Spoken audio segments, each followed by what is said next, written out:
Jadi makin ditekan, makin yakin sama Allah. Makin banyak masalah, makin yakin sama Allah. Makin berserah kepada Allah. Kok bisa kayak gitu? Ada orang yang ketika makin banyak masalah, makin ragu sama Allah. Ini Allah maunya apa sih? Gitu kan? Ketika makin banyak masalah, makin kayak mempertanyakan takdir dan ketentuan Allah. Kenapa kok saya yang ngalamin ini? Kenapa saya dari dulu gak selesai-selesai masalahnya? Kenapa justru setelah saya berhijrah malah banyak masalah? Kenapa para sahabat sebaliknya? Makin dikasih ujian, makin wa ma zadahum illa imanan wa taslima. Gak bertambah kecuali iman dan kepasrahan. Jadi dikasih ujian malah makin yakin sama Allah, bukan makin ragu. Misalnya dia ganti nih model transaksi dagangnya, bisnisnya. Yang tadi mungkin syubhat atau haram, sekarang dia pakai model transaksi bisnis yang halal aja deh, yang aman-aman aja. Gara-gara transaksi yang halal malah banyak masalah. Masih mending kalau masalahnya cuman berkurang income-nya. Ini malah ditipu orang lah, rugi segala macam. Mulai mempertanyakan, nih bener nggak ya saya ngambil jalan yang syariat segala macam, kok malah makin susah nih kelihatannya. Kenapa kita ketika diuji malah jadi ragu sama Allah? Kenapa saya katanya kalau misalnya saya jujur, saya akan dapat kebaikan. Ini gara-gara jujur malah nggak lulus. Ya mungkin nggak belajar tapi jujur. Yang satu lagi yang nggak jujur malah nilainya bagus mungkin. Misalnya nggak belajar tapi dia dusta. Kenapa para sahabat ketika diuji malah makin yakin sama Allah? Malah makin pasrah kepada Allah. Karena mereka pegang janji Allah. Itu salah satu tipsnya. Kalau kita pengen tetap woles pas menghadapi kesulitan, pegang janji Allah. Makin kita kuat pegang janji Allah, diuji, kita makin pasrah sama Allah. Ya Allah, saya akan yakin sama Engkau memegang janjimu. Ketika diuji, saya berharapnya balasan dari Allah, pertolongan dari Allah. Kayak yang pernah saya sampaikan dulu, kalau kita dapat musibah, yakinlah kepada janji Allah. Siapa yang membaca doa yang diajarkan Nabi, nanti Allah akan ngasih ganti yang lebih baik gitu kan ya. Allahumma ajurni fi musibati wa khluf li khairam minha. Ya Allah, beri saya pahala dalam musibah ini, beri saya ganti yang lebih baik darinya. Kalau kita pegang banget dengan janji Allah lewat doa ini, kita ketika dapat musibah setidaknya nggak akan panik habis-habisan, nggak akan putus asa dalam menunggu pertolongan Allah. Setidaknya kalau nggak bisa woles-woles amat, nggak bisa tenang-tenang amat, minimal nggak panik habis berlebihan. Kalau musibahnya musibah kematian, nggak bikin kita meratapi kematian. Kenapa? Kita pegang janji Allah SWT.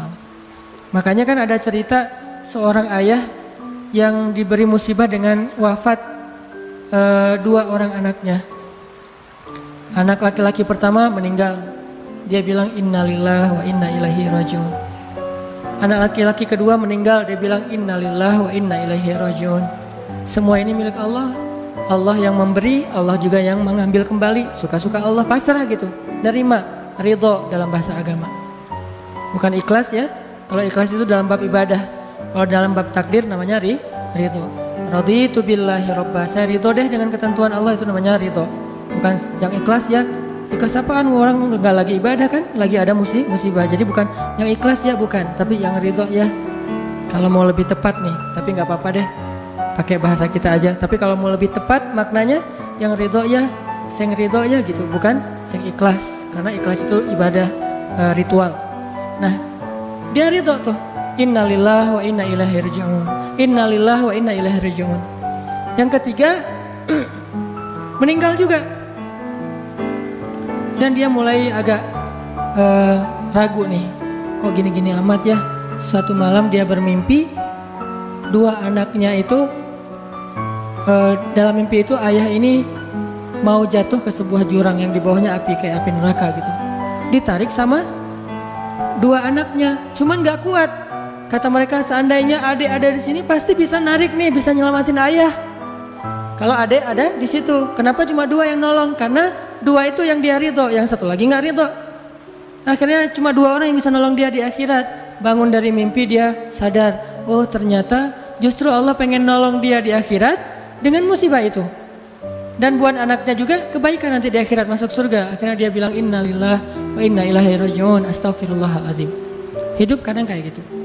Ketika kita pegang janji Allah, ada sesuatu yang kita tunggu di dalam kesulitan hidup kita, sehingga buat kita selalu punya harapan. Tapi kalau kita nggak pegang janji Allah, kita nggak nunggu apa-apa kecuali mengeluhkan keadaan kita, dan itu bikin kita lemah. Ditolak yang pertama, innalillah wa inna ilaihi rajiun. Ya Allah, beri saya yang lebih baik darinya. Nemu nih, ditolak lagi. Lebih cantik tapi nolak juga, kan lebih sakit ya. Lebih cantik ditolak lebih sakit. Ya Allah, beri yang lebih baik lagi. Makin lama makin di puncaknya rasa sakit yang udah gak tahan, diterima. Nih happy ending nih. Ada gak ya yang kayak gitu ya? Kalau jarang ada, berarti belum mempraktekkan jurus ini nih. Kalau pengen kayak gitu, coba tes deh. Cuman kalau ngetes Allah, Allah tahu sih ya. Coba deh praktekin, bukan ngetes, praktekin. Nanti pasti kita akan melihat hasil yang luar biasa. Jadi pegang janji Allah. Saya kalau nggak selalu sih, kadang-kadang nih, terutama hal-hal yang masih mampu. Ada musibah kecil, langsung berpegangan pada janji Allah. Nah, ntar Allah ganti yang lebih baik. Tapi itu harus dengan bahasa hati ya, bukan dengan lisan doang nih. Wakhluf li khairam minha. Hati nggak percaya. Allah kan bermuamalah, berakad dengan kita lewat hati itu teman-teman. Allah nggak berakad dengan kita lewat lisan doang. Makanya niat itu kan sesuatu yang terbersih di dalam hati. Walaupun dalam prakteknya ada mazhab yang mengucapkan, ada mazhab yang tidak mengucapkan. Yang jelas secara definisinya terbersih di dalam hati. Innamal a'malu binniyat. Terus Nabi menunjukkan dalam riwayat yang lain, Nabi menunjukkan ke dadanya atau hatinya. Artinya Allah berakad dengan kita itu dengan hati. Jadi kita kalau mau ditolong Allah, katakan kalimat itu dengan benar-benar yakin di hati kita. Wakhluf li khairam minha. Emang yakin saya Allah bisa ganti nih. Yakin. Gimana caranya? Itu bukan bagian kita, itu bagian Allah. Bagian kita berharap, bagian Allah memberikan cara. Jangan sampai kita mengambil bagian Allah, pasti kita akan kebingungan. Orang kita bukan Tuhan. Mengambil bagian Allah apa? Harus jelas caranya. Kalau nggak jelas nggak percaya, terlalu logis. Akhirnya nggak lagi ada ruang untuk kita berharap kepada sesuatu. Jangan mengambil bagian Allah. Gimana caranya? Ya terserah Allah. Yang penting saya berharap Allah ganti yang lebih baik. Ikhtiar urusan kewajiban kita kepada Allah, bukan cara itu. Kewajiban kita kepada Allah. Ikhtiar itu dalam agama kayak ibadah, sholat, puasa, zakat, bukan jalan untuk menemukan suatu kebaikan, karena Allah yang menentukan. Kadang-kadang kita ikhtiar ini jalannya dari yang lain. Kita ngejar, ternyata dapatnya justru yang sering pakai curhat. Kan beda-beda kan cara Allah ya. Kita ngejar, nggak berhasil, curhat lagi ke teman kita di sebelah. Ternyata dia bukan dia yang jadi sama dia, kita jadi sama dia gitu maksudnya. Ini artinya emang Allah yang punya cara, asbab, subul. Walladzina jahadu fina lanahdiyannahum subulana. Orang yang bersungguh-sungguh di jalan kami yang akan tunjukkan kepada cara-cara menuju kepada kebaikan. Subul bukan cuma satu. Kalau satu sabil, ini berarti Allah yang punya cara. Ya Allah, beri saya ganti yang lebih baik. Saya yakin banget nih. Kata teman kita, caranya gimana? Kayaknya mustahil deh. Allah punya cara. Allah bisa mendatangkan sesuatu dengan cara-cara yang kita mengerti, ilmiah, logis. Bisa yang dengan cara yang kita nggak ngerti, nggak ilmiah, nggak logis. Bisa juga dengan sebalik dari apa yang kita ngerti. Kita ngertinya gini, Allah bikin yang sebaliknya. Allah punya banyak cara. Contoh, Allah mendatangkan kita, melahirkan manusia itu dari pasangan ayah dan ibu. Ilmiah, logis, bisa dijelaskan secara keilmuan. Tapi Allah juga bisa mendatangkan seorang anak tanpa ayah seperti Isa dari rahimnya Siti Maryam yang suci. Atau bisa juga mendatangkan seekor onta bukan dari induknya tapi keluar dari batu seperti ontanya Nabi Solih. Allah bisa mendatangkan segala sesuatu dari cara-cara yang yahtasib aula yahtasib. Yang kita mengerti atau kita tidak mengerti. Makanya Allah mengatakan wa yarzuqhu min haitsu la yahtasib. Allah kasih rezeki dari jalan haitsu la yahtasib, yang nggak pernah kalian duga. Berarti kalau masih keduga bukan itu jalannya. bisa sih kayaknya jalan ini, bukan itu. Bisa sih ini, bukan itu. Terus jalannya apa? Yakin, itulah jalannya.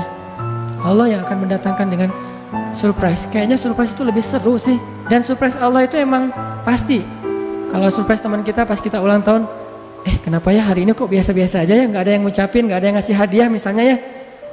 Kita masih berharap, mungkin mereka pengen ngasih surprise. Nanti malam-malam tiba-tiba saya masuk ke rumah, saya buka pintu rumah saya, tiba-tiba orang udah ngumpul semua di dalam rumah, terus ngasih surprise happy birthday gitu, balon segala macam, gitu-gitu deh. Bisa. Tapi apakah itu terjadi? Belum tentu. Pas kita pulang ke rumah udah siap-siap gitu.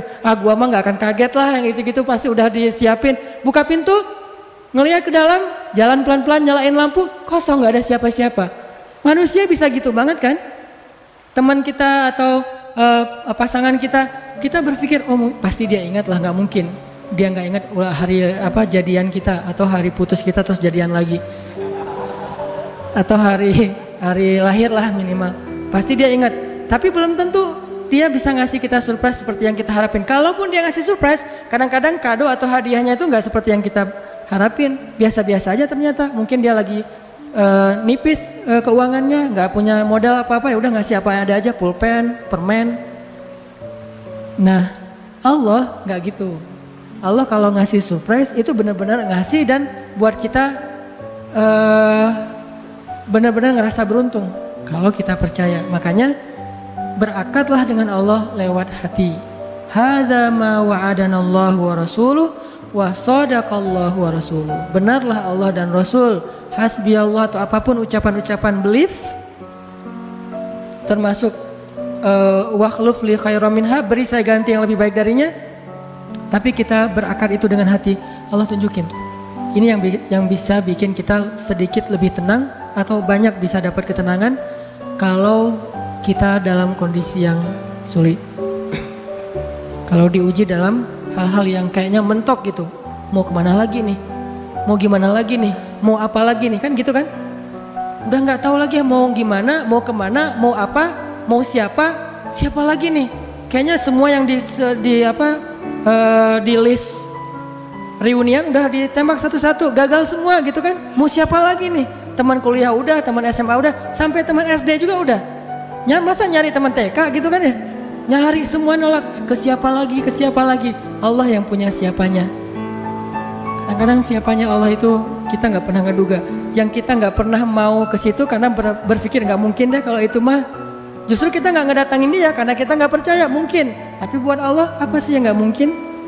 Julaibib dengan kondisi rakyat jelata banget ketemu seorang cewek yang selebgram banget, bisa aja tuh. Apalagi kita yang insya Allah nggak julaibib amat lah ya, masih kerenan dikit lah. Walaupun mungkin solehnya pasti jauh dengan julaibib. Tapi secara fisik ya kita bukan budak. Kita bukan orang yang seperti digambarkan di dalam hadis gimana fisiknya julaibib sangat pas-pasan.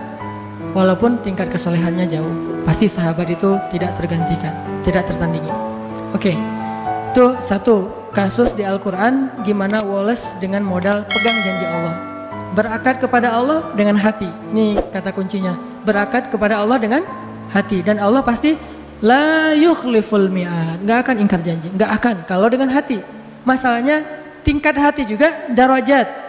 Lahum darajatun 'inda rabbihim. Orang yang beriman itu bertingkat-tingkat. Ada yang imannya itu benar-benar luar biasa sampai hal yang paling mustahil buat dia tuh nggak ada yang mustahil buat Allah. Ada yang berimannya yang berat-berat mah dia masih agak-agak ragu, yang ringan-ringan dia masih yakin. Berarti aku tergantung prasangka hambaku kepada